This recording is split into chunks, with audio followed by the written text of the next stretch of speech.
I got these truth burgers, man. Want some? No, You can't handle the truth! I just want to be in my safe space. Remember the time in film where characters were defined by their substance and own personal strong stories, and not by their ability to be strong by putting down others? You talk to me like that again, you're gonna need a little baggie to carry your teeth home. Remember the times when characters were in film due to intriguing stories of their own personal dilemmas, journeys, and achievements, and not just to fulfill some diversity checkbox? Remember strong female characters like Sarah Connor or Ellen Ripley, who were well written in that they were vulnerable, hurt, scared, and small, yet strongly presented as unlikely heroes, all without having to walk over men and obliterate their testicles? You know, when female roles existed that embraced their feminine nature, but at the same time presented stories of women meeting the grueling tasks ahead by temporarily adapting masculine traits? Remember that? Remember when we had strong, masculine, intelligent, and complex black characters like Blade, or Jules Winfield, or Ellis Boyd Redding, without being assigned the racist stereotypical roles of slave, silly crossdresser, or followers of strong white women? Remember that shit? Oh, wait. Remember the times when you could have LGBTQ plus roles, such as Barry Winchell or Armin Goldman, which were defined by how complex their stories were, and not solely defined by their identities? Remember those times? Well, if you do, you can fuck right off, because those days are gone and Fear Street is here to make sure of it. Fear Street, a supernova of all Gen Z Reddit rants on toxic masculinity, female empowerment, and political correctness, all mashed into one big bang of woke galaxies. Feminine badass characters who defy the odds?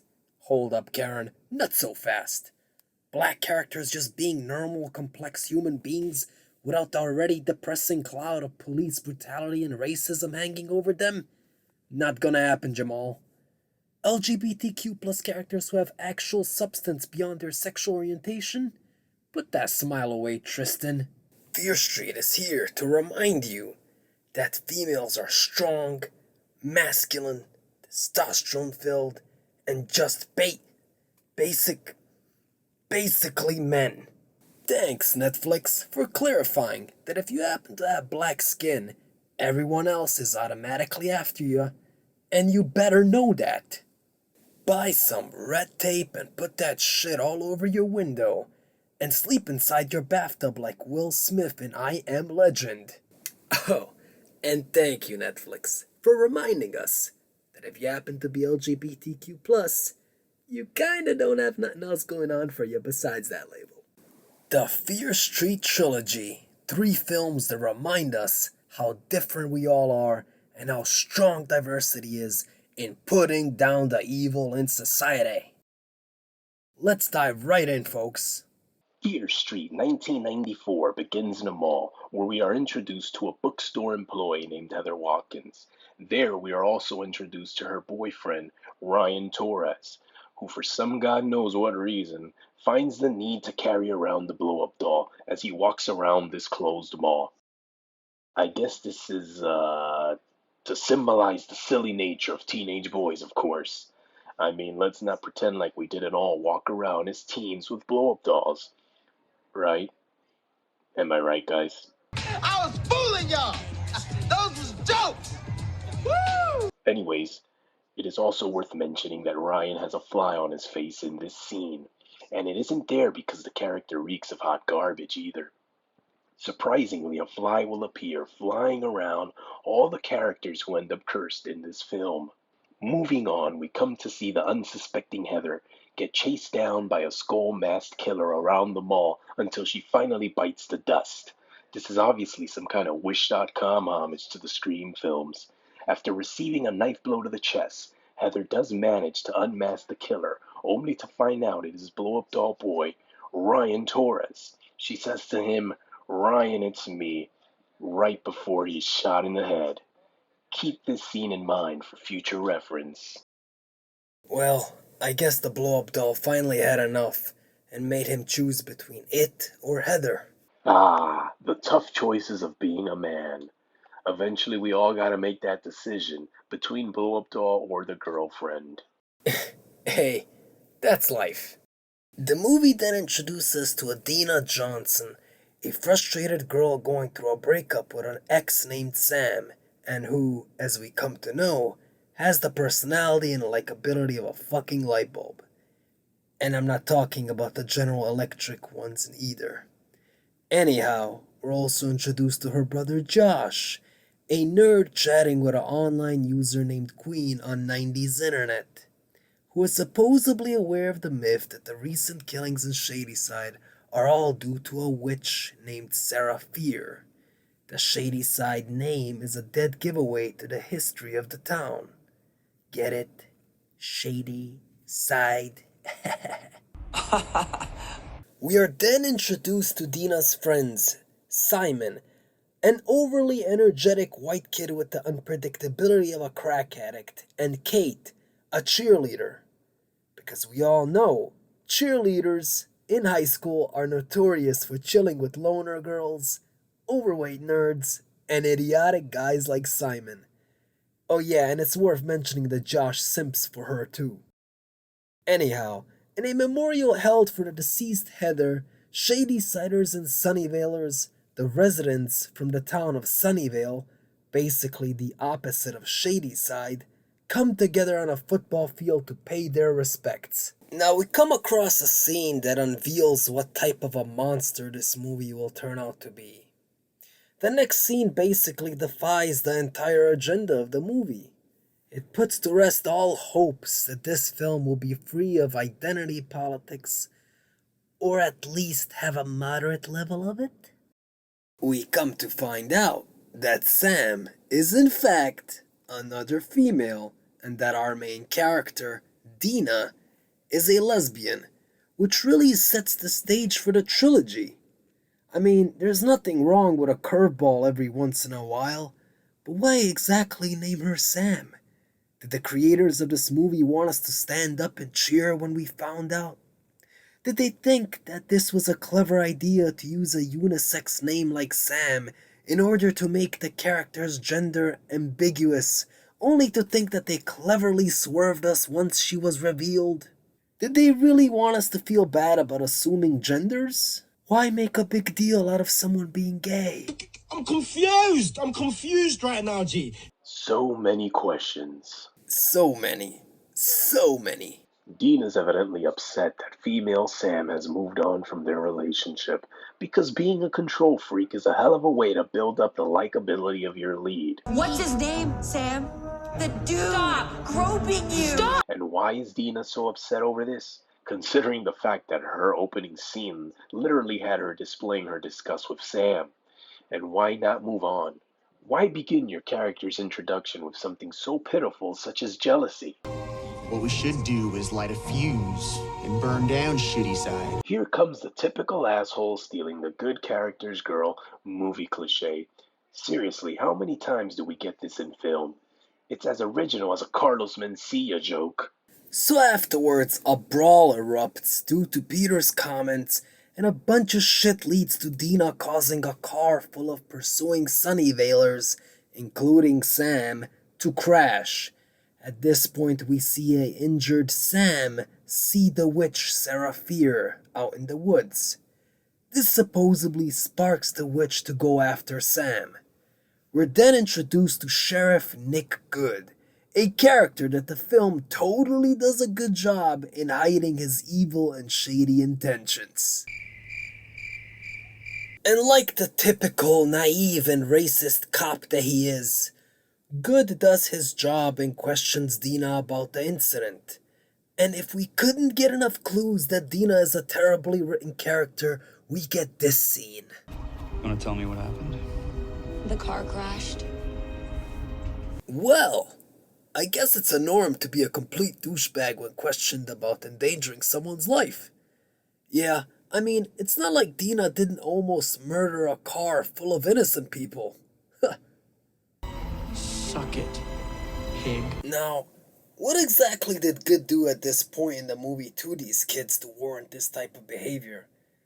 I mean, besides the fact that in today's woke entertainment we can't have a likable cop on screen. And Lord knows it is totally hip to cover up a near-death incident. So now that Sam saw the witch, the curse is upon our shitty main characters, as the skull-masked killer is after them too. Our protagonists get stalked by the killer and assume it's Sam's new boyfriend, Peter. So they go to the hospital to confront Sam about him. There they meet a nurse Betty, another male character made out to be a complete idiot, who is somehow bossed around by Dina. So now I need a special key to the. I need to see a patient. I'm sorry, but at this point I gotta ask, why the fuck is every male character made out to be a prick, idiot, or weirdo? And who in the blue hell hires this guy to be a nurse?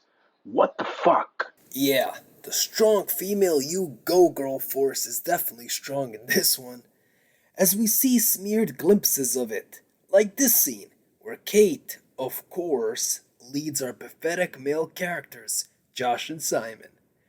It almost seems like Josh and Simon are a complete burden at times. I mean, what exactly do Josh and Simon do to offer a solution to the problems of this curse, you ask? Well, their ideas turn out to be failures and they're constantly led. That's what. The whole damn time they're playing supporting cast to the strong, independent, beautiful female characters, who, may I mention, need no man. At the police station, we're introduced to Martin, the mall janitor, who made an appearance in the beginning of the film. Martin is accused of spray painting his place of work. It is nice to see woke flicks adhere to one of the many stereotypical roles that Hollywood likes to employ black men in. Goofy, and of course, in trouble with the law. Lord knows we cannot have a black character who is more than just a janitor and not used to enforce the misconception that if you are black, then you must immediately be a victim of a conspiracy against you by the police department. According to films like these, if you're black, your options in life are to be a goofy clown, or a nerd, or a modern reincarnation of Nelson Mandela himself, because you are going to constantly fight to avoid living in a jail cell, it seems. But being a sophisticated human being who just happens to be black, can't allow it, bruh. Continuing at the police station, we're again reminded that the police are nothing more than a bunch of careless and racist white straight men when they literally ignore reports that the entire hospital staff just got murdered. Okay, we know this totally happens because Hollywood tells us it does. Thank you, Hollywood. Our main characters eventually go on to investigate the site where Sam saw Sarah Fear and come to the conclusion that her hand must be reburied. This failed idea is of course pitched by the males of the group. Color us surprised. Seriously, is there any boy with a dick in this movie that actually thinks straight and isn't made out to be a complete clown? And no, overweight Geordie LaForge over here does not count. Hey man, not cool. Josh is just big boned. You're right. Sorry, Josh. I guess I let the emotions get the best of me. And here we get more go girl power when our valedictorian cheerleader Kate correctly concludes that the killers are primarily after Sam and her bloodstains, or Dina magically predicting that burying Sarah Fierce's bones won't solve the curse. Seriously, this film is a Marvel movie directed by Megan Rapinoe at this stage. Anyways, they use Sam's blood to lure the monsters into a trap where they set them all ablaze.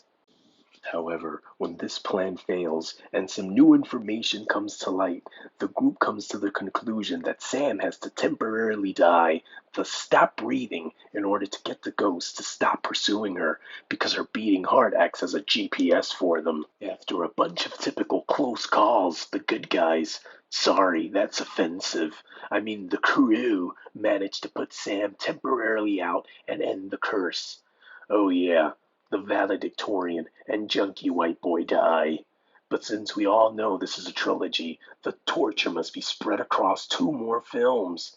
Sam becomes possessed by the witch, so Dina and Josh must now seek out help from a C. Berman, a survivor of the 1978 Camp Nightwing massacre, who explains that the curse cannot be stopped. Ready for part 2? Breathe in, breathe out. So this film begins with Dina and Josh breaking into C. Berman's house in order to get her story on what happened in Camp Nightwing back in 1978. This story follows Ziggy, an outcast, rebellious teenager who doesn't get along with the other girls in camp, and her older sister Cindy, who has more of a conservative personality. The two sisters' differing views on Shady's side and the world has put a strain on their relationship. We're also introduced to a young Nick Good, a couple Arnie and Alice, and Cindy's boyfriend Tommy, as camp counselors. For some reason, this film again puts Nick Good in the role of just being hated on for no reason whatsoever. Down, Will. I swear to God, I'll tell Mom. Thank you, King of Sunnyvale, future police chief Nick Good. Really, what is it with these folks? What can it possibly be about Nick Good that makes everybody in a 6-foot radius hate the guy so much? Is it the face? 1978 has Nurse Lane, the mother of another deceased infamous Shadyside killer, Ruby Lane, randomly attack Tommy. The teenagers from Sunnyvale begin to say that she too was cursed by the witch, Sarah Fear. Cindy, Alice, Arnie, and Tommy find Nurse Lane's diary, which claims that Sarah Fear made a pact with the devil by cutting off her hand by Satan's stone, and provides a map to the witch's house, which our band of stupid teenagers of course use. Upon investigating the house, they find the names of the cursed souls, including Tommy's, carved into a wall, thus explaining the attack, as Nurse Lane figured she could prevent the tragedy from occurring by killing Tommy before he goes berserk. So, the film continues and we get to see a similar scenario play out as another innocent Shadyside soul is possessed into becoming a psycho murderer. This time, the cursed Tommy turns into the Nightwing killer, a axe-wielding maniac clearly influenced by Jason Voorhees. Fast forward, and Arnie gets an axe to the face, and Alice and Cindy flee into a cave underneath the campgrounds. Tommy goes on a killing spree around the camp, while Cindy and Alice try to find a way out of the cave after being trapped in it. Tommy eventually kills Alice and almost gets Ziggy before being stopped by Cindy, who rushes in to protect her sister. Before getting killed, Alice reveals that she has found Sarah Fear's hand buried next to Satan's stone in the cave, and thus prompts them to believe that the curse can only be broken if they reunite the witch's hand with her body that's buried underneath the tree that Sarah Fear was supposedly hanged from. This triggers the curse yet again, resurrecting several Shadyside killers from the past. Then Ziggy and Cindy run to the tree and try to reunite the hand with the body, but as they dig around, they discover a rock saying, "The witch forever lives." Surrounded by the ghosts, Cindy vows to sacrifice herself instead of her sister, who has now become the primary target, but they both end up being brutally attacked. The film concludes with Cindy getting killed and Ziggy being the lone survivor after Nick saves Ziggy via CPR. It is Ziggy who turns out to be C. Berman. This film is a little break from 1994, and honestly, one is left wondering if things would have worked out better if this whole trilogy was scratched for 1978 being a standalone film. Some of the film's highlights include Tommy going full psycho as he hacks away many of the campers. It's also nice to have a story of a rebellious outcast in Ziggy. Fall for a guy without hitting us with that "I don't need no man, you go girl" mantra. Okay. Anyways, surprisingly, this movie is the best of the three, and it's a tremendous improvement over the first. The fact that it does not stuff our mouths with PC wieners every few minutes is a breath of fresh air. Now, that's not to say that this movie is perfect. There are some questionable writing choices, such as Nurse Lane trying to stab Tommy to death after seeing his name marked for the curse, opposed to just actually explaining to them what's going on. And there's also that long scene between Alice and Cindy stuck in the dark-ass cave. The sequence lasted far too long. Seriously, if I wanted to watch The Descent, I just would have. These scenes are so damn dark that Cindy and Alice would have found a group of emo kids huddled together down there had they just lit a match. At the end of the film, after we see Ziggy surviving the assault, we are then transported back to 1994, where Dina and Josh have found the witch's body. Dina attempts to rebury the remains of Sarah Fear along with the severed hand. Right then and there, Dina has a vision of the witch and is suddenly transported into another century. Meaning, we get another film. So now we're transported back to 1666, where our strong female protagonist main character experiences Sarah Fear's side of the story. Here we're greeted with various actors from the first film portraying entirely new characters. Why not just cast new actors, you ask? Well, director Leigh Yaniak had this to say. The creators recycled the same cast from the first movie to show that the wrongs of the past can be righted in the future, with characters going through similar situations as those who lived centuries ago. A part of me really wants to believe the director. That same part of me also wanted to believe that an email I received last week from an Ibrahim al-Shah claiming to be a lonely old Arabian prince who has chosen to leave behind his fortune to me if I only send him my banking information, was in fact genuine. But another part of me, a more adult version, believes that this is just an excuse to use the same diverse cast to avoid making a movie that would be whiter than mayonnaise sandwiches. It is set in 1666, people. It is another example of doing things for the sake of sake. And despite knowing the premise, it still looks pretty silly, as this is by far the most disappointing of the three movies. 1666 could have been the most interesting, given the time period that it's set in. This movie clearly borrows from other films like The Witch and The Crucible, but it ain't nearly as good as those movies. So anyhow, we finally get to see a movie from a unique angle, one that is totally deprived of the wokeisms of the first film. It should definitely be fun to see how this turns out, being that they lived in such a backward and old-fashioned society, right? So we're quickly introduced to Hannah, who turns out to be Sarah's lesbian lover, and thus we already know where this is leading. It's basically Dina and Sam's love story told in a different period. It's as if the movie has rebooted itself within its own trilogy. Whoa, bro. It's almost like the movie, what's the word? Like, totally reinvented itself in another movie, bro. Even though it's the same movie. Whoa, bro. Bro. Whoa. So, bro, what if this movie is actually the original and the first film is a reinvention of that movie? Bro. Whoa. Bro, that is some deep shit. So the actor who plays Nick Good now plays Solomon Good, his ancestor and friend to Sarah. The majority of the cast from 1994 unknowingly show up in 1666. And, well, yeah.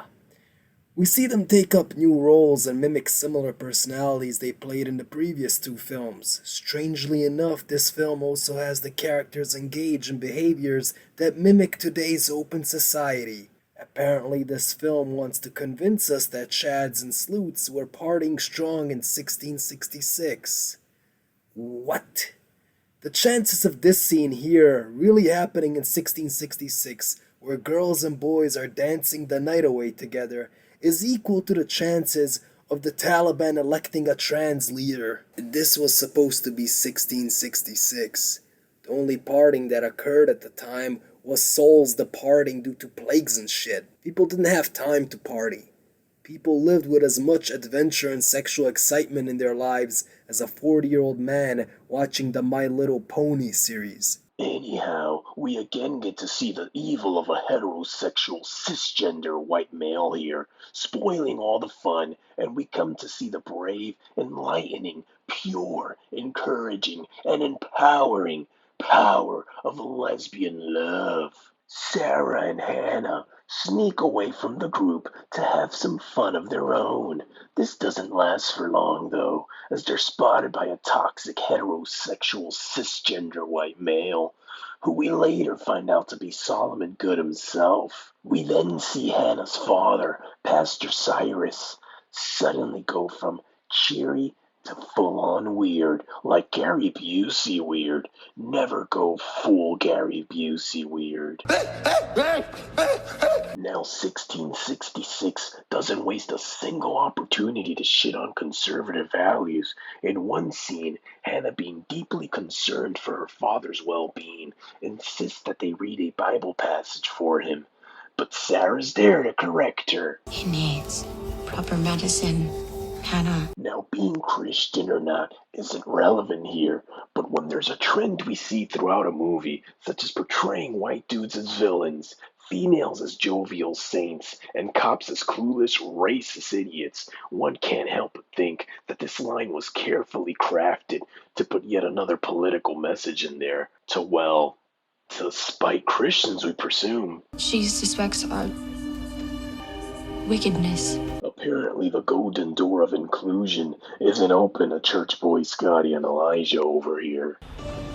Hey, Scotty. Jesus, man. Anyways, we get the tragic tale of religious bigots going after an LGBTQ plus couple as the town witnesses the curse, and Thomas preaches about the devil being brought into the town due to the girl's taboo affair. Sarah seeks counsel and advice from Solomon, who informs her that she is not crazy for believing that this is all due to a curse. I do give credit that the film has given at least some positive energy to one straight white male.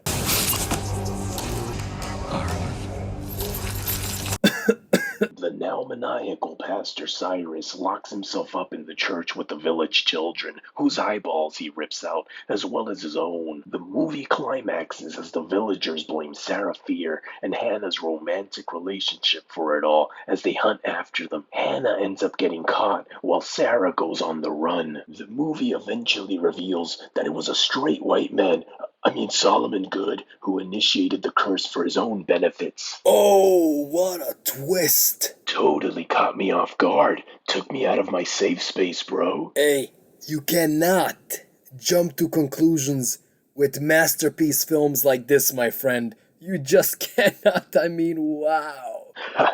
Lesson learned, man. So after Sarah finds his collection of witchcraft shit while hiding from the men chasing her, Good claims he sacrificed people to the devil in return for good fortunes. I do have to question this. Why in the hell use the powers of the Prince of Darkness to become a sheriff? Why not use it to become a successful entrepreneur and drink coconut juice on the beaches of Bali? Or become President of the United States? Or become a skilled writer? Or a famous and talented actor like Kiana Madeira? Look at this man. Look at Belichick. He can't even hold it back. Upon losing her hand after a scuffle with Solomon, Sarah is finally caught and handed over to be hanged alongside Hannah. Dina. Sorry, Sarah's love for Sam. Shit, I did it again. Sarah's love for Hannah is too great to let her get executed as well. So she takes the blame for everything and claims to have slept with the devil and forced Hannah to do wicked things with her.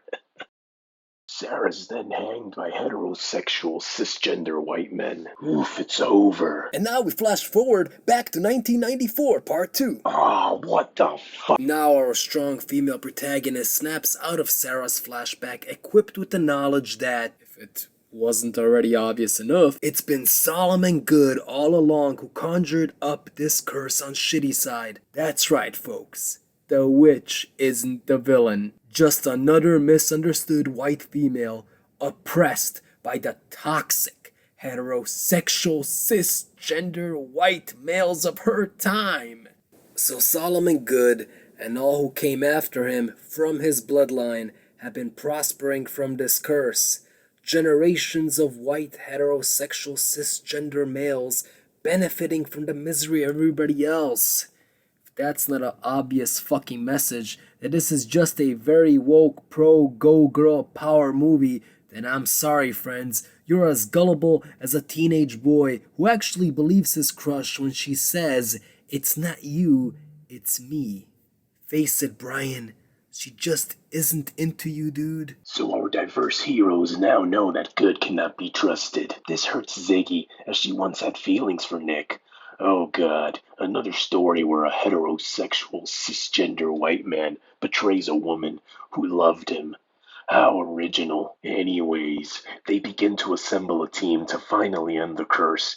Look, they even pick up Martin, who's listening to Bone Thugs and Harmony while smoking weed, because white liberal Hollywood cannot possibly stop casting black men in stereotypical roles. I mean, couldn't Martin have been an intelligent character? No? Well, let's leave that for the white female and LGBT plus characters instead, I guess. Anyways, they lure Martin to join the crew by having Josh ask him if he was interested in helping them kill Sheriff Good, to which Martin agrees, because apparently, if you're a young black man, you must be a willing murderer of police too. Thanks for clearing that up for us, liberal Hollywood. Thanks! All of our dreams of a non-politically correct movie are then shattered as Go Girl Power makes a comeback to triumphant John Cena music. The power circle of white women, LGBTQ plus characters, and their supporting cast come up with a plan to end Good's curse over the town once and for all. Power circle necessary to take down this evil is now complete. Seriously, at this point it feels like characters have come up with over 9,000 ways to end the curse. It's over 9,000! How about ending this fucking movie already? Martin, now cucked to be a typical liberal Hollywood character, joins the crew at the mall to set up Good and all the ghosts. By the way, the ghosts in these movies are absolutely stupid, having no mind of their own. By this point, Fear Street has its core diverse characters, and there's literally no fear for any of them being harmed. Their characters are more protected than a dude's iPhone password when his main chick comes over. It stops here. Tonight, it stops with us. So strong. So strong. What a strong woman. Who needs no man. And can take care of herself. Effortlessly. So they lure Nick Good into the mall, trap the ghosts in the different stores by dropping the gates behind them, and after a bunch of bullshit here and there, Nick Good is finally killed. But before he goes, he does say a derogatory anti-gay term to Dina. Local dyke slays girlfriend. To just clarify, if we haven't been convinced yet, this is now a movie about a pissed off, cisgender, white, middle-aged male who really dislikes lesbians. Okay? Because we haven't been getting enough clues about this message already. So we gotta, repeat it. Okay? Okay. So anyhow, Nick Good is stabbed in the eye and all the monsters disappear, thus ending his curse and control over them. There's one interesting scene between Dina and Sam. Remember in the beginning of this video when we mentioned Blow Up Doll Boy and Heather having that last moment where she says, "Ryan, it's me"? Well, here we get the same scene, except this time Dina says the same words to Sam, who responds positively to those words and snaps out of the grip of the curse. Okay, not to spoil this moment, but what is this actually implying? So Ryan is indifferent to hearing Heather say this, but Sam isn't when hearing Dina. Are they trying to imply that their love is stronger than Ryan and Heather's? I'm confused right now, G. In conclusion of this train wreck of a trilogy, we can only say what a waste of a story this was. There was actually quite a lot of potential in 1666, especially given the time period that it was set in. This trilogy is a unique concept that fails to deliver and execute on many levels. However, that's not to say that these movies don't have their moments. There was a very good overall premise behind this long-lasting curse wreaking havoc on the folks of Shadyside, while Sunnyvalers lived in cozy and prosperous lives. This dynamic does give us some interesting scenes, such as the brawl between the two towns during the Virgil held on the football field for Heather in 1994, or the color wars played between the campers in 1978. There's a real class divide and rivalry between the two towns, and writers could have better exploited this. Turbulent relationship between Ziggy and Cindy was also one of the high points of the trilogy. So this brings us to ask, why wasn't the trilogy more focused on these stories? Instead, it seems that every subplot with any sign of being mildly interesting is hampered down by flaws. Flaws such as many characters who are just very strange and stupid, or stereotypical, or as plain as a Bible college dorm room. Seriously, what part of Sam works well with Dina? One is a gal who looks like she needs year-long assistance from a licensed physical therapy specialist just to crack a simple smile, while the other is constantly clouded by depressive thoughts and mood swings. They look as realistic of a happy couple as Brie Larson and Jeremy Renner. I am committed to self-improvement. Doesn't mean that I don't make mistakes. I'm very comfortable with that and allowing myself to learn from those mistakes. We also see some weird character development, such as the scene where Simon tries to get Josh to realize his own potential by saying what Kate sees in him. Kate is not nice. She sees something in you. And therefore Josh should be proud. So, Simon needed Kate's approval to realize that Josh is a winner? And should Josh be honored that Kate sees something in him? What we're getting at is, who in the blue fuck cares what Kate thinks? And what's so special about receiving her approval anyways? Kate, mind you, got her head put through a bread slicer. Why care about what she thinks, Josh? And Simon got axed on the head. 1978 cooled off the woke assault from the first film, giving us a break from the go-girl power. But even that movie wastes a potentially good story with Nick Good and his inner struggle to continue his family's dark legacy. The growing romantic relationship between Good and Ziggy in the film gives us an insight into his character and attempts to portray him as more than just your typical villain. But the two other movies abandon all that. Why didn't the story expand more on Good's inner demons? I mean, you basically laid the foundation for the damn thing, only to scratch it off the script completely. It would have given Good a more meaningful character who battles with his own humane side, opposed to just giving us a typical villain, and even more typical in today's standard liberal Hollywood flick. But I guess that's something the writers can make peace with. Just throw in a villain and strip him of all personality. That'll surely make him memorable beyond the runtime of this trilogy. Fear Street introduces a number of characters who live lives that are opposite of what they really want. Characters who want to be recognized for more than just their stereotypes, but fails to deliver on this message and kills off characters just when it seems they're coming into their own, like Alice in 1978. Fear Street also stereotypes some of its own characters in the process. Ultimately, Fear Street is laughably hammered down by its political messages to the point where we just can't help but feel annoyed by the typical wokeness that has become synonymous with Netflix movies and shows. And it's not the diverse cast that is the problem, but the way they're presented. Males do not have to be made pathetically weak or evil in order to make females strong and good. I am going to kill you. I understand. And Fear Street would have done more to advance an agenda of inclusion if it simply had a story about typical girls who happen to be gay, rather than running a story of gay women being hunted down by society in order to pass some kind of a message. One film this trilogy could have learned from is 2003's High Tension, which had a gay main character, but had no strings attached to the character and promoting any agenda, boring us with over-the-top scenes of white folks being the worst. Hell, even Netflix's own Haunting of House Hill did it better. What we're saying is the trilogy is pretty good general lens into how terribly Hollywood promotes diversity and inclusion, spending more energy into character identity rather than character substance. Everything is done for the sake of sake, it seems. If Netflix producers believe that just because someone has the same color or gender or sexual orientation as you automatically makes them relatable to that part of the population, they need to wake up from their hypersleep chambers. Because chances are 99% of the population find these characters completely unrelatable. In conclusion, this film might work for you if you turn off your brain to the red woke alarms going off and just ignore it and just roll with it. And that's all, folks. We are Aiden and Ollie. And we're our single mom's whole world. And please, stop swiping left on her Tinder profile.